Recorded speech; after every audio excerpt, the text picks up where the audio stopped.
ഹിക്മത്തും കുതിറത്തും നിറഞ്ഞുള്ള നഗരിയിൽ പറന്നെന്ന് പറവയും ബദറാലേ, പറന്നെന്ന് പറവയും ബദറാലേ. അകതാരിൽ തെളിഞ്ഞ അഖിലാണ്ടം നിറഞ്ഞ അനുരാഗം പകർന്ന സ്വർഗമാനിൻ മൗല. അകതാരിൽ തെളിഞ്ഞ അഖിലാണ്ടം നിറഞ്ഞ അനുരാഗം പകർന്ന സ്വർഗമാനിൻ മൗല.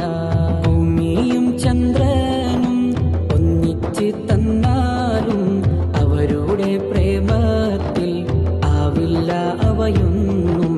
കുതുബിങ്ങളെ മീതെ കുതുബായി വന്നോവർ ഇത് നൂറിൻ മൊഴിയാലെ വ്യക്തമായി കേട്ടു.